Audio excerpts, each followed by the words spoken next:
আসসালামু আলাইকুম। Sabrina's cooking স্টুডিওতে সবাইকে স্বাগতম জানিয়ে শুরু করছি। আমি সাবরিনা। সকলের জন্য নিয়ে এসেছি কাতলা মাছ দিয়ে মিষ্টি কুমড়ার তরকারি।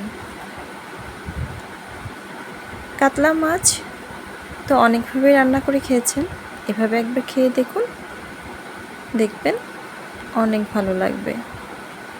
সাধারণত মিষ্টি কুমড়া আমরা ভাজি করে থাকি, কিন্তু এভাবে রান্না করে খেয়েছেন কখনো? আজকে সাধারণ একটি রান্না অসাধারণ করে তুলব কীভাবে, সেটি আপনাদেরকে জানাতে চলেছি। চলুন দেখা যাক। গাছের বরবটি নিয়েছিলাম, সামান্য পরিমাণে বরবটির সাথে মিষ্টি কুমড়া অ্যাড করে দেব। নিয়েছি পেঁয়াজ, রসুন, কাঁচামরিচ আর ফ্রোজেন করা টমেটো অর্ধেক আমি ফালি করে নিয়েছি আর অর্ধেকটা আমি কুচি করে নিয়েছি। আর এইদিকে মিষ্টি কুমড়াটাকে এভাবে একটু বড় বড় করে কেটে নিয়েছি, বরবটিটাকেও একটু লম্বাটে করে কেটে নিয়েছি। যার যেভাবে খুশি সে সেভাবে কেটে নিতে পারেন। কেউ চাইলে কাঁচা মাছ ভাজি করা ছাড়া মাছ দিয়ে রান্না করতে পারেন, কিন্তু আমাদের ঘরে কেউ ভাজি ছাড়া মাছ খায় না। এই জন্য সামান্য হলুদ, লবণ, মরিচ দিয়ে মেখে নিচ্ছি।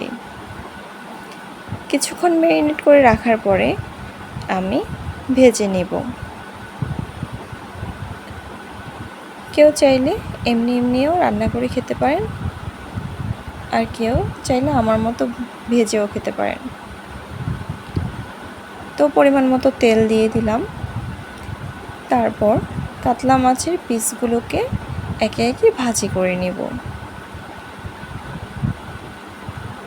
আমি একটু ডিপলি ভাজবো, কেউ চাইলে হালকা ভেজে নিতে পারেন। ভাজিটা অনেকটা হয়ে এসেছে, তাই এপিঠ ওপিঠ উল্টে দিচ্ছি। খেয়াল রাখবেন ডিপ ভাজি করতে গিয়ে আবার যেন পুড়ে না ফেলেন। এইদিকে পেঁয়াজগুলোকে কুচি করে নিয়েছি, টমেটো অর্ধেক ফালি করে নিয়েছি, রসুন কুচি করে নিয়েছি, আর অর্ধেক টমেটো কুচি করে নিয়েছি। মরিচ নিয়েছি, মরিচ আর টমেটো ফ্রোজেন করা, যার কারণে মরিচের কালারটা এমন এসেছে। আর ফ্রোজেন করা টমেটোটা দেখুন কত সুন্দর হয়ে আছে। অনেকে ফ্রোজেন করা টমেটো খেতে পছন্দ করেন না, তবে আমাদের কাছে খারাপ লাগে না। আমি ফালি করা টমেটোগুলো দিয়ে দিয়েছিলাম, এটা আমি মাছের সাথে পরে দিয়ে দিব, তাই উঠিয়ে নিয়েছি। দিয়ে দিলাম লবণ, হলুদের গুঁড়া, মরিচের গুঁড়া, সব কিছু দিয়ে ভালোভাবে নেড়ে চেড়ে অনেকক্ষণ কষিয়ে নেব। আমি কিন্তু যে তেলে মাছ ভাজি করেছিলাম সে তেলের মধ্যেই আমি রান্নাটা বসিয়ে দিলাম। এতে করে মাছের একটা আলাদা ফ্লেভার আসবে। তেলের মধ্যে অনেকক্ষণ ভেজে নিয়েছি, এ পর্যায়ে আমি এখনও পানি ব্যবহার করিনি। এভাবে অনেকক্ষণ কষিয়ে নিলে তরকারির টেস্টটা অনেক গুণ বেড়ে যায়। কষানো হয়ে গেলে, অর্থাৎ তেলটা উপরে ভেসে এলে বুঝবেন কষানো হয়ে গিয়েছে। তো এই পর্যায়ে আমি 1 কাপের মতো পানি দিয়ে দিলাম, আবারও ঢেকে দিলাম, আবারও কষাতে দিয়েছি। আর এই দিকে কেটে রাখা বরবটি আর মিষ্টি কুমড়া আমি মশলার মধ্যে ঢেলে দিব। পানি দেওয়ার পর আবারও মশলাটা অনেকক্ষণ কষিয়ে নিয়েছি। এক পর্যায়ে তেলটা যখন উপরে ভেসে এসেছে, ঠিক তখন আমি মিষ্টি কুমড়া আর বরবটিটা কেটে দিয়ে দিয়েছি। দেখতেই পাচ্ছেন মাশাআল্লাহ অনেক ভালো লাগছে। বরবটিটা আমার বারান্দা বাগানের বরবটি, অনেক বেশি পরিমাণে ছিল না, তবে যেটুকু ছিল ওটাতে অনেকটা ভালো ফলাফল পেয়েছি। আমি কিন্তু এ পর্যায়ে আপনাদেরকে একটা টিপস শেয়ার করতে যাচ্ছি। ভিডিওটা একদমই স্কিপ করে দেখবেন না, টেনে টেনে দেখবেন না।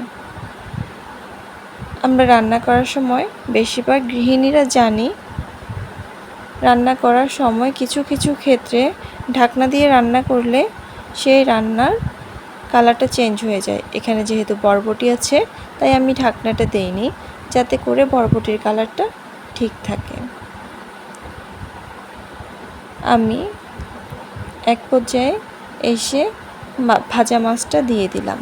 যখন অনেকগুলো বলক চলে আসবে তখনই মাছটা দিয়ে দিতে হবে।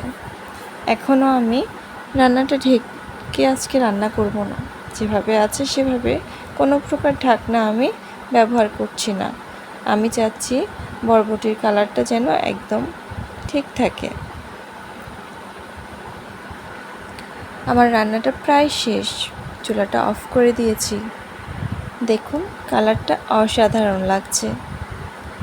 বাসায় অবশ্যই ট্রাই করবেন।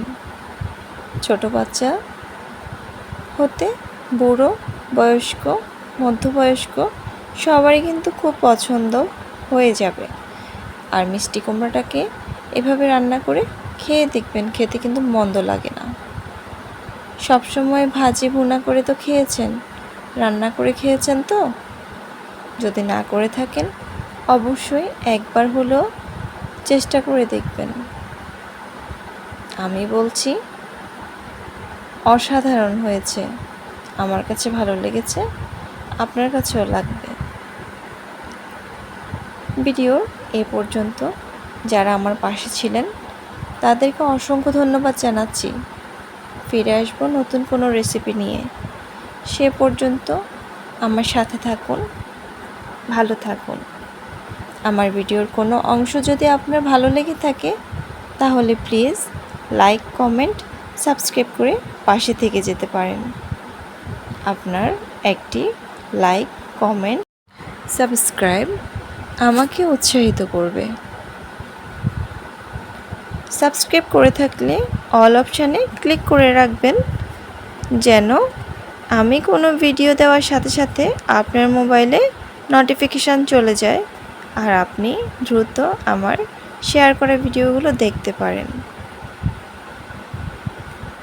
অসাধারণ রান্নাটি আপনাদের সাথে শেয়ার করেছি।